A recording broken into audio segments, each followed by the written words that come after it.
Hello, everybody. This is Mrs. Fuller, and sorry for making this video way later in the week. I've been having a lot of technical difficulties. I think this is probably like the fourth or fifth time I've tried to record this. Everything kept going wrong this week. But here I am. I've got a new story for you. I hope you guys are doing well on your optional learning, and thank you for everybody who listened to the story, did the vocab, and did the quiz last week. We've got a new story this week called Riki Tiki Tavi. This is the story of the Great War that Riki Tiki Tavi fought single-handed through the bathrooms of the big bungalow in Segoli Cantonment. Darzy, the tailor bird, helped him, and Chukundra, the muskrat, who never comes out into the middle of the floor, but always creeps around by the wall, gave him advice, but Riki Tiki did the real fighting. He was a mongoose rather than a little cat in his fur and his tail, but quite like a weasel in his head and his habits. His eyes and the end of his restless nose were pink. He could scratch himself anywhere he pleased, with any leg, front or back, that he chose to use. He could fluff up his tail till it looked like a bottle brush, and his war cry, as he scuttled through the long grass, was Riki Tiki Tiki Tiki Touch. One day, a high summer flood washed him out of the burrow where he lived with his father and mother, and carried him kicking and clucking down a roadside ditch. He found a little wisp of grass floating there and clung to it till he lost his senses. When he revived, he was lying in the hot sun on the middle of a garden patch, very draggled indeed, and a small boy was singing, "Here's a dead mongoose, let's have a funeral." "No," said his mother, "let's take him in and dry him. Perhaps he isn't really dead." They took him into the house, and a big man picked him up between his finger and thumb, and said he was not dead, but half choked. So they wrapped him in cotton wool, warmed him, and he opened his eyes and sneezed. "Now," said the big man, he was an Englishman, who had just moved into the bungalow, "don't frighten him, and we'll see what he'll do." It is the hardest thing in the world to frighten a mongoose, because he is eaten up from nose to tail with curiosity. The motto of all mongoose family is run and find out, and Riki Tiki was a true mongoose. He looked at the cotton wool, decided that it was not good to eat, ran all around the table, sat up, put his fur in order, scratched himself, and jumped on the small boy's shoulder. "Don't be frightened, Teddy," said the father. "That's his way of making friends." "Ouch! He's tickling under my chin," said Teddy. Riki Tiki looked down between the boy's collar and neck, snuffed at his ear, and climbed down to the floor, where he just sat rubbing his nose. "Good gracious," said Teddy's mother, "and that's a wild creature. I suppose he's so tame because we've been kind to him." "All mongoose are like that," said her husband. "If Teddy doesn't pick him up by the tail or try to put him in a cage, he'll run in and out of the house all day long. Let's give him something to eat." They gave him a little piece of raw meat. Riki Tiki liked it immensely, and when it was finished, he went out into the veranda and sat in the sunshine and fluffed up his fur to make it dry to the roots. Then he felt better. "There are more things to find out about in this house," he said to himself, "than all my family could find out in all their lives. I shall certainly stay and find out." He spent all that day roaming over the house. He nearly drowned himself in the bathtubs, put his nose into ink on a writing table, burned it on the end of the big man's cigar, for he climbed up in the big man's lap to see how writing was done. At nightfall he ran to Teddy's nursery to watch how kerosene lamps were lighted, and when Teddy went to bed, Riki Tiki climbed up too. But he was a restless companion, because he had to get up and attend to every noise all through the night and find out what made it. Teddy's mother and father came in the last thing to look at their boy, and Rikki Tikki was awake on the pillow. "I don't like that," said Teddy's mother. "He may bite the child." "He'll do no such thing," said the father. "Teddy's safer with that little beast than if he had a bloodhound to watch him. If a snake came into the nursery now—" But Teddy's mother wouldn't think of anything so awful. Early in the morning, Rikki Tikki came to early breakfast in the veranda, riding on Teddy's shoulder, and they gave him banana and some boiled egg, and he sat on all their laps, one after another, because every well-brought-up mongoose always hopes to be a house mongoose some day, and have rooms to run about in, and Rikki Tikki's mother, she used to live in the general's house at Segowlee, had carefully told Rikki what to do if he came across white men. When Rikki Tikki went out into the garden to see what was to be seen, it was a large garden, only half cultivated, with bushes as big as summer houses, of Marshall Wren roses, lime and orange trees, clumps of bamboos, and thickets of high grass. Rikki Tikki licked his lips. "This is a splendid hunting ground," he said, and his tail grew bottle bushy at the thought of it. And he scuttled up and down the garden, sniffing here and there till he heard very sorrowful voices in a thorn bush. It was Darzee, the tailor bird, and his wife. They had made up a beautiful nest by pulling two big leaves together and stitching them up the edges with fibrils, and had filled the hollow with cotton and downy fluff. The nest swayed to and fro as they sat on the rim and cried. "What is the matter?" asked Rikki Tikki. "We are very miserable," said Darzee. "One of our babies fell out of the nest yesterday. Nag ate him." Said Rikki Tikki. "That is very sad, but I am a stranger here. Who is Nag?" Darzee and his wife only cowered down in the nest without answering, for from the thick grass at the foot of the bush there came a low hiss, a horrid, cold sound that made Rikki Tikki jump back 2 clear feet. Then, inch by inch, out of the grass rose up the head and spread hood of Nag, the big black cobra, and he was 5 feet long from tongue to tail. When he had lifted 1/3 of himself clear off the ground, he stayed balanced to and fro, exactly as a dandelion tuft balances in the wind, and he looked at Rikki Tikki with his wicked snake eyes that never changed their expression, whatever the snake may be thinking of. "Who is Nag?" he said. "I am Nag. The great god Brahm put his mark upon all our people when the first cobra spread his hood to keep the sun off Brahm as he slept. Look and be afraid." He spread out his hood more than ever, and Rikki Tikki saw the speckled mark on the back of it that looks exactly like the eye part of a hook and eye. Fascinating. He was afraid for the minute, but it is impossible for a mongoose to stay frightened for any length of time. And though Rikki Tikki had never met a live cobra before, his mother had fed him on dead ones, and he knew that all grown mongooses' business in life was to fight and eat snakes. Nag knew that too, and at the bottom of his cold heart he was afraid. "Well," said Rikki Tikki, and his tail began to fluff up again, "marks or no marks, do you think it's right for you to eat fledglings out of a nest?" Nag was thinking to himself, watching the least little movement in the grass behind Rikki Tikki.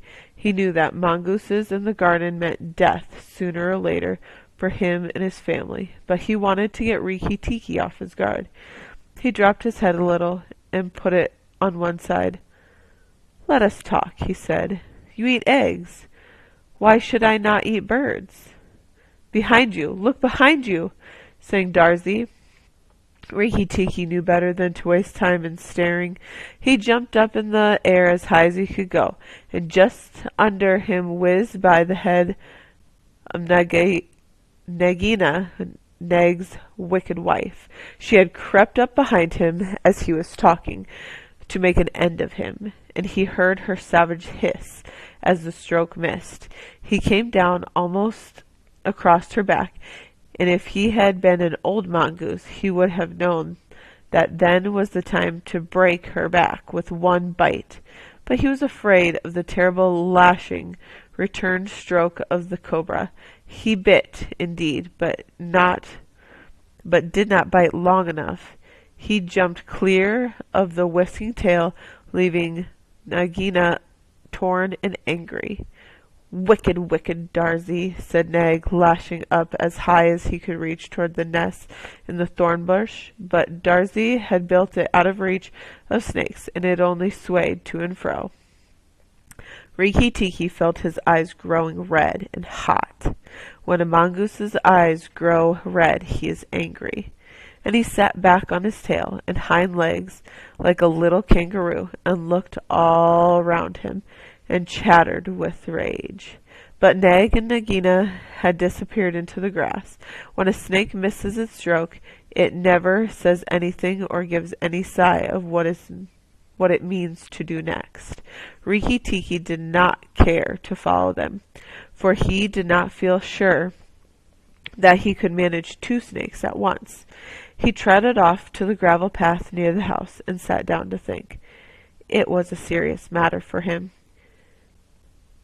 If you read the old books of natural history, you will find that they say that when the mongoose fights the snake and happens to get bitten, he runs off and eats some herb that cures him. That is not true. The victory is only a matter of quickness of eye and quickness of foot. Snakes blow against mongooses jump, and as no eye can follow the motion of a snake's head when it strikes, that makes things much more wonderful than any magical herb. Rikki Tikki knew he was a young mongoose, and it made him all the more pleased to think that he had managed to escape a blow from behind.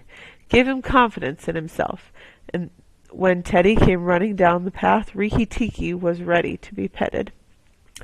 But just as Teddy was stooping, something flinched a little in the dust, and a tiny voice said, "Be careful, I am deaf."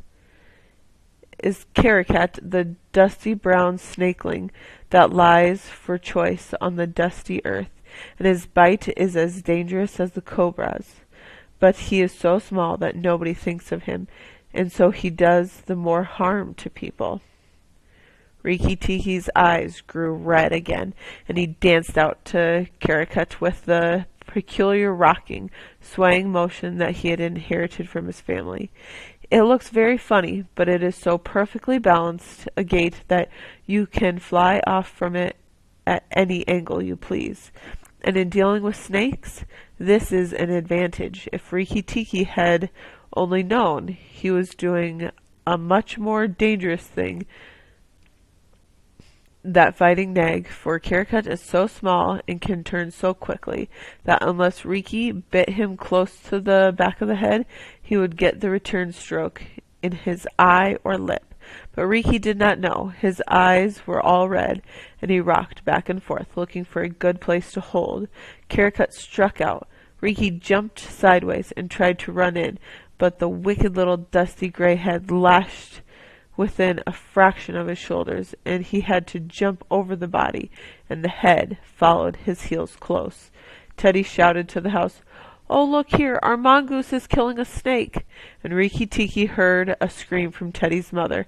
His father ran out with a stick, but by the time he came up, Karakat had lunged out once too far, and Rikki Tikki had sprung, jumped on the snake's back, dropped his head far between his forelegs, bitten as high up the back as he could hold, and rolled away. That bite paralyzed Karakat, and Rikki Tikki was just going to eat him up from the tail, after the custom of his family at dinner, when he remembered that a full meal makes a slow mongoose, and if he wanted all his strength and quickness ready, he must keep himself thin. He went away for a dust bath under the castor oil bushes, while Teddy's father beat the dead Caracut.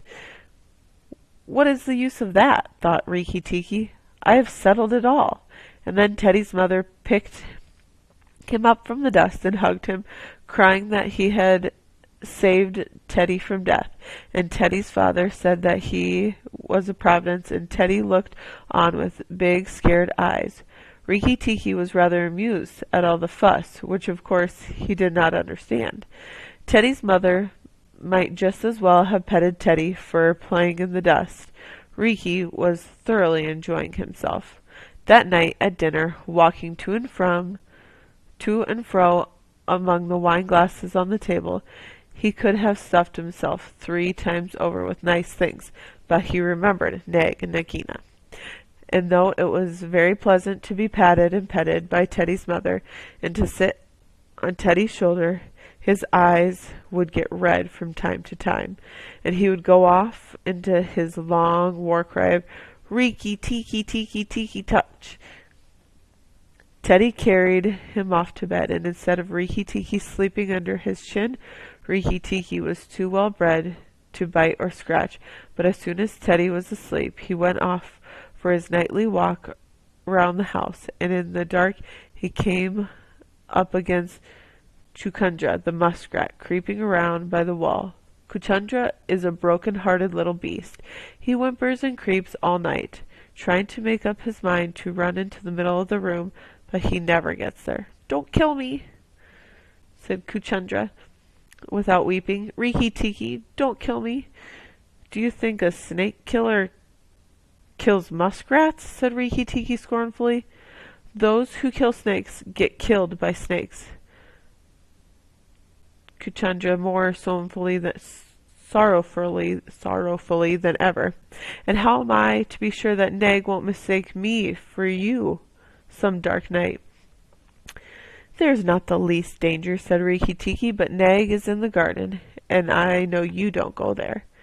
"My cousin Chua the rat told me," said Chuchundra, and then he stopped. "Told you what?"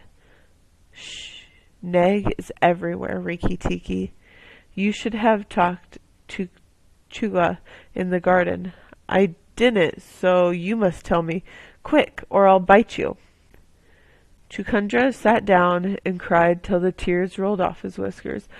"I am a very poor man," he sobbed. "I never had spirit enough to run out into the middle of the room. Hush, I mustn't tell you anything. Can't you hear, Rikki Tikki?"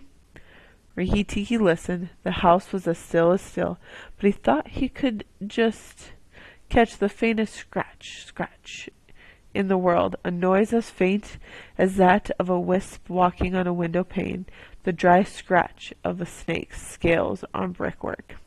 "That's Nag or Nagina," he said to himself, "and he is crawling into the bathroom scullis. You're right, Chuchundra, I should have talked to Chua." He stole off to Betty's bathroom, but there's nothing there, and then to Teddy's mother's bathroom. At the bottom of the smooth plaster wall there was a brick, pulled out to make a sluice for the bath water, and as Rikki Tikki stole in by the masonry curb where the bath is put, he heard Nag and Nagina whispering together outside in the moonlight. "When the house is empty of people," said Nagina to her husband, "he will have to go away, and the garden will be our own again. Go in quietly, and remember that the big man who killed Caracut is the first one to bite. Then come out and tell me, and we will hunt for Rikki Tikki together." "But are you sure that there's anything to be gained by killing the people?" said Nag. "Everything. When there were no people in the bungalow, did we have any mongoose in the garden? So long as the bungalow is empty, we are king and queen of the garden. And remember that as soon as our eggs in the melon bed hatch, as they may tomorrow, our children will need room and be quiet. "I had not thought of that," said Nag. "I will go, but there is no need that we should hunt for Rikki Tikki after. I will kill the big man and his wife and the child if I can, and come away quickly. The bungalow will be empty, and Rikki Tikki will go. Rikki Tikki tingled all over with rage and hatred at this, and then Nag's head came through the sluice, and his 5 feet of cold body followed it. Angry as he was, Rikki Tikki was very frightened as he saw the size of the big cobra. Nag coiled himself up, raised his head, and looked into the bathroom in the dark. And Rikki could see his eyes glitter. Now, if I kill him here, Nagina will know, and if I fight him on the open floor, the odds are in his favor. What am I to do? Said Rikki Tikki Tavi. Nag waved to and fro,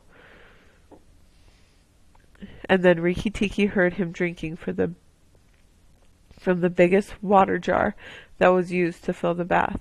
That is good, said the snake. Now, when Karaka was killed, the big man had a stick. He may have that stick still, but when he comes into the bath in the morning, he will not have a stick. I shall wait here till he comes. Nagina, do you hear me? I shall wait here in the cool till daytime. There was no answer from outside, so Rikki Tikki knew Nagina had gone away. Nag coiled himself down, coil by coil, round the bulge at the bottom of the water jar, and Rikki Tikki stayed till still as death. After an hour he began to move, muscle by muscle, toward the jar. Nag was asleep, and Rikki Tikki looked at his back, wondering which would be the best place for a good hold. If I don't break his back at the first jump, said Rikki, he can still fight. And if he fights, oh Rikki, he looked at the thickness of the neck below the hood, but that was too much for him, and a bite near the tail would only make Nag savage. It must be the head, he said at last, the head above the hood. When I am once there, I must not let go. Then he jumped. The head was lying a little clear of the water jar under the curve of it, and his teeth met. Rikki braced his back against the bulge of the red earthenware to hold down the head. This gave him just 1 second's purchase, and he made the most of it. Then he was battered to and fro as a rat is shaken by a dog. To and fro on the floor, up and down, and round in great circles, but his eyes were red, and he held on as the body cart whipped over the floor, upsetting the tin dipper, and the soap dish, and the flesh brush, and banged against the tin side of the bath. As he closed his jaw tighter and tighter, for he made sure he would be banged to death, and for the honor of his family he preferred to be found with his teeth locked. He was dizzy, aching, and felt shaken to pieces when something went off like a thunderclap just behind him. A hot wind knocked him senseless, and red fire stinged his fur. The big man had been awakened by the noise, and had fired both barrels of a shotgun into Nag just behind the hood.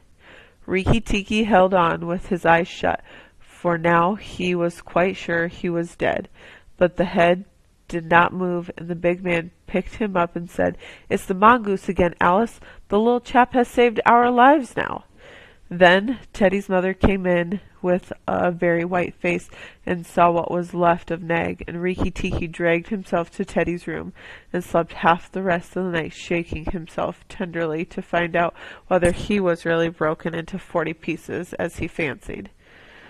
When morning came, he was very stiff, but well pleased with his doings. Now I have Nagina to settle with, and she will be worse than 5 Nags, and there's no knowing when the eggs she spoke of will hatch. Goodness, I must go and see Darzee, he said. Without waiting for breakfast, Rikki Tikki ran to the thorn bush where Darzee was singing a song of triumph at the top of his voice. The news of Nag's death was all over the garden, for the sweeper had thrown the body on the rubbish heap.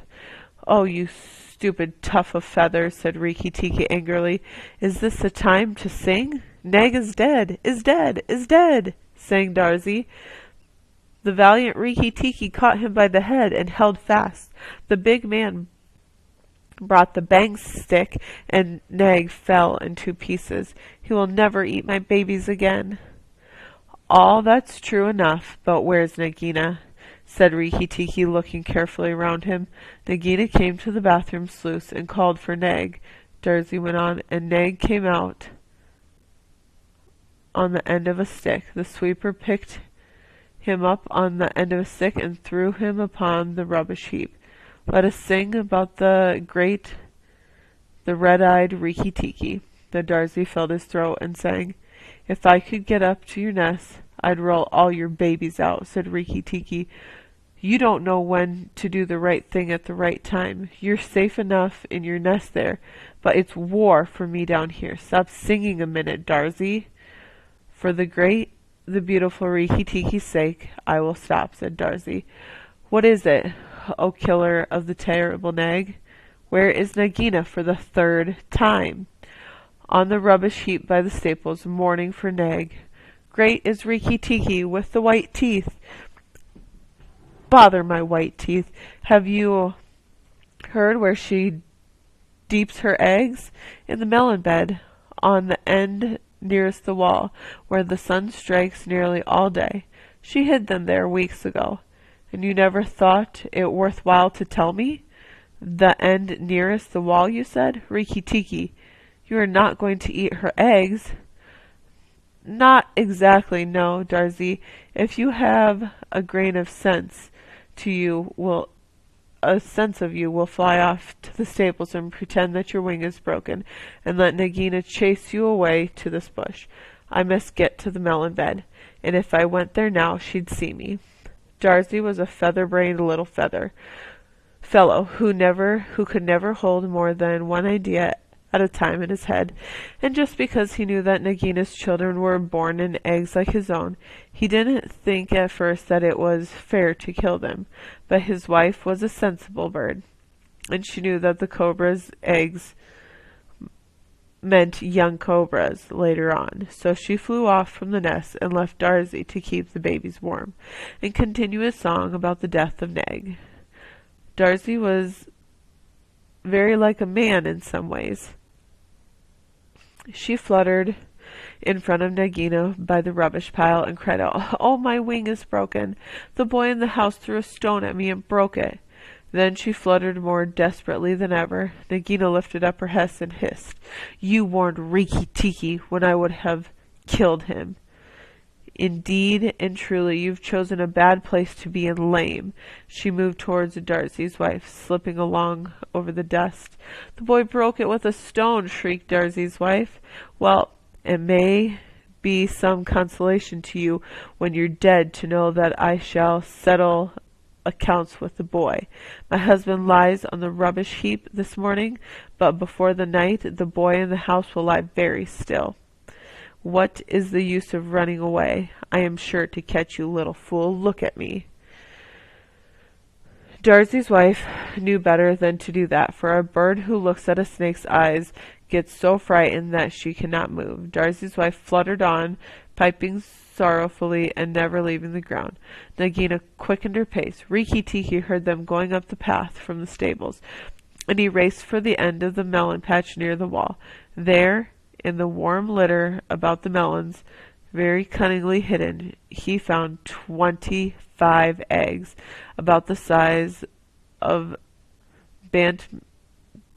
bantam's eggs, but with whitish skin instead of shell.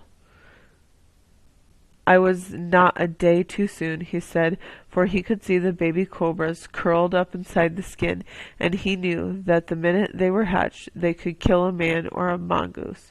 He bit off the tops of the eggs as fast as he could, taking care to crush the young cobras, and turn over the litter from time to time to see whether he had missed any. At last there were only 3 eggs left, and Rikki Tikki began to chuckle to himself when he heard Darzy's wife screaming, Rikki Tikki, I led Nagina towards the house, and she has gone into the veranda, and oh, come quickly, she means killing. Rikki Tikki smashed 2 eggs and tumbled backward down the melon bed. with the third egg in his mouth and scuttled to the veranda as hard as he could put his foot to the ground. Teddy and his mother and father were there at early breakfast, but Rikki Tikki saw that they were not eating anything. They were stone still, and their faces were white. Nagina was coiled up on the matting by Teddy's chair, within easy striking distance of Teddy's bare leg, and she was swaying to and fro, singing a song of triumph. "Son of the big man that killed Nag," she hissed, "stay still. I am not ready yet. Wait a little. Keep very still, all you three. If you move, I strike, and if you do not move, I strike. Oh, foolish people, you killed my Nag." Teddy's eyes were fixed on his father, and all his father could do was to whisper, "Sit still, Teddy, you mustn't move. Teddy, keep still." Then Rikki Tikki came up and cried, "Turn over, Nagina, turn and fight." "All in good time," she said, without moving her eyes. "I will settle my accounts with you presently. Look at your friends, Rikki Tikki. They are still and white. They are afraid. They dare not move. And if you come a step nearer, I strike." "Look at your eggs," said Rikki Tikki, "in the melon bed near the wall. Go and look, Nagina." The big snake half turned round and saw the egg on the veranda. "Ah, give it to me," she said. Rikki Tikki put his paw, one on each side of the egg, and his eyes were blood red. What price for a snake's egg, for a young cobra, for a young king cobra, for the last, the very last of the brood? The ants are eating all the others down by the melon bed. Nagina spun clear round, forgetting everything for the sake of the one egg, and Rikki Tikki saw Teddy's father shoot a big hand, catch Teddy by the shoulder, and drag him across the table with the teacups, safe and out of reach of Nagina. "Tricked, tricked, tricked!" "Rikki Tikki," chucked Rikki Tikki.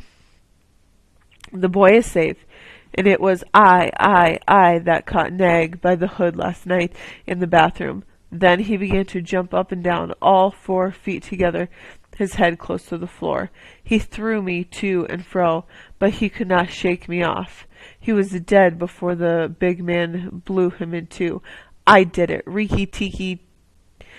Come then, Nagina, come and fight with me. You shall not be a widow long." Nagina saw that she had lost her chance of killing Teddy, and the egg lay between Rikki Tikki's paws. "Give me the egg, Rikki Tikki, give me the last of my eggs, and I will go away and never come back," she said, lowering her hood. "Yes, you will go away, and you will never come back, for you will go to the rubbish heap with Nag. Fight, widow, the big man has gone for his gun. Fight." Rikki Tikki was bounding all around Nagina, keeping just out of reach of her stroke, his little eyes like hot coals. Nagina gathered herself together and flung out at him. Rikki Tikki climbed up and backwards. Again and again and again she struck, and each time her head came with a whack of the matting of the veranda, and she gathered herself together like a watch spring. Then Rikki Tikki danced in a circle to get behind her. Nagina spun around to keep her head to his head, so that the rustle of her tail on the matting sounded like dry leaves blown along by the wind. She had forgotten the egg. It still lay on the veranda, and Nagina came nearer and nearer to it, till at last, while Rikki Tikki was drawing breath, she caught it in her mouth, turned to the veranda steps, and flew like an arrow down the path, with the Rikki Tikki behind her. When the cobra runs for her life, she goes like a whiplash, flicked across as a horse neck. Rikki Tikki knew that he must catch her, or all the trouble would begin again. She headed straight for the long grass by the thorn bush, and as he was running, Rikki Tikki heard Darzee still singing his foolish little song of triumph.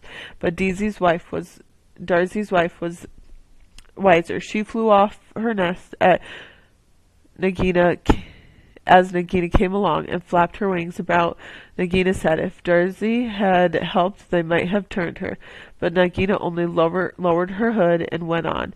Still, the instant's delay brought Rikki Tikki up to her, and as she plunged into the rat hole where she and Nag used to live, His little white teeth were clenched on her tail, and he went down with her, and very few mongooses, however wise and old they may be, care to follow a cobra into its hole. It was dark in the hole, and Rikki Tikki never knew when it might open out and give Nagina room to turn and strike at him. He held on savagely and struck out his feet to act as brakes on the dark slope of the hot, moist earth. Then the grass by the mouth of the hole stopped waving, and Darzee said, "It is all over with Rikki Tikki. He must sing his death song. Valiant Rikki Tikki is dead, for Nagina will surely kill him underground." So he sang a very mournful song that he made up on the spur of the minute, and just as he got the most touching part, the grass quivered again, and Rikki Tikki, covered with dirt, dragged himself out of the hole leg by leg, licking his whiskers. Darzee stopped with a little shout.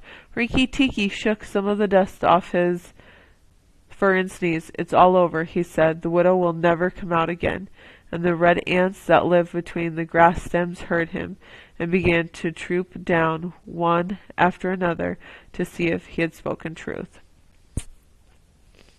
Rikki Tikki curled himself up in the grass and slept where he was, slept and slept till it was late afternoon, for he had done a hard day's work. "Now," he said when he awoke, "I will go back to the house. Tell the coppersmith, Darzee, and he will tell the garden that Nagina is dead." The coppersmith is a bird who makes a noise exactly like the beat of a little hammer on a copper pot, and the reason he is always making it is because he is the town crier to every Indian garden, and tells all the news to everybody who cares to listen. As Rikki Tikki went up the path, he heard his attention notes like a tiny dinner gong, and then the steady ding dong tock. Nag is dead. Dong. Nagina is dead. Ding dong tock. That set all the birds in the garden singing and frogs croaking, for Nag and Nagina used to eat frogs as well as little birds. When Rikki got to the house, Teddy and Teddy's mother, she still looked very white, for she had been fainting, and Teddy's father came out and almost cried over him, and that night he ate all that was given to him till he could eat no more, and went to bed on Teddy's shoulder, where Teddy's mother saw him when she came to look late at night. "He saved our lives and Teddy's life," she said to her husband. "Just think, he saved all our lives." Rikki Tikki woke up with a jump, for all mongooses are light sleepers. "Oh, it's you," he said. "What are you bothering for? All the cobras are dead, and if they weren't, I'm here." Rikki Tikki was right to be proud of himself, but he did not grow too proud, and he kept that garden as a mongoose should keep it, with tooth and jump and spring and bit. Never a cobra dared show its head inside the walls. Thank you for listening.